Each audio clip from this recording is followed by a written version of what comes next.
Section 6 under indemnification. Our thought obviously was this is a, appropriate indemnification clause.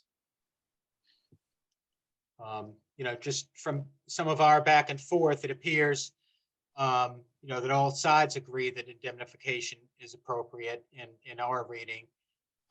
If we need this, language here finessed, we can leave it to our lawyers and your lawyers to finesse it if they believe it's necessary or appropriate. But Yeah, the only thing that we already finessed there, Louis, and we did it twice, we did it the same way, was the language was fine, subject to we wouldn't want to indemnify against an act that somebody did.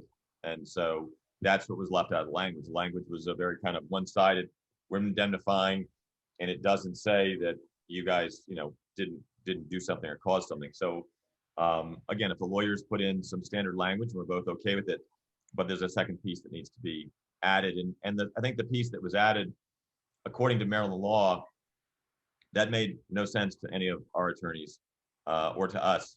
So I think we just have to make sure that there's happy to indemnify, provided someone didn't cause the situation and then wouldn't want to indemnify them. The way it's written here, and I'd like to understand if you agree with how it's written here, because this relates to this potential business accommodation. Is this all relates to the operation of this facility or the property? I'm not really following, when you say the other. To the fullest extent. The fullest extent allowed under Maryland law, GH and ALW2, the guarantors and the LLC guarantors shall indemnify and hold harmless the Gibson Island Corporation, officers, directors, employees, shareholders, and stockholders from any and all claims, costs, or fees arising from the operation or use of the facility or the property located at 1753 Banbury. So we had a gentleman trespass on the property. What if someone trespassed on the property and knocked somebody over, set a fire, did something? We had drones fly over people's bodies, which is illegal. I mean, what if a drone hit somebody and killed them? And that was done by a shareholder.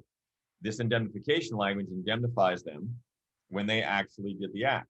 So the part that was added, second round, about according to Maryland law, doesn't get us there, right? So all I'm saying is we just send that to lawyers and say, we just want to make sure that if a stockholder or board member, probably not going to happen, but again, we went through some pretty horrific things this year.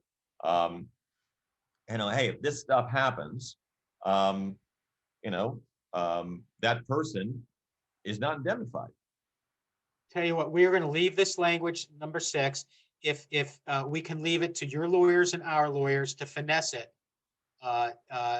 if appropriate, when the time comes. Okay.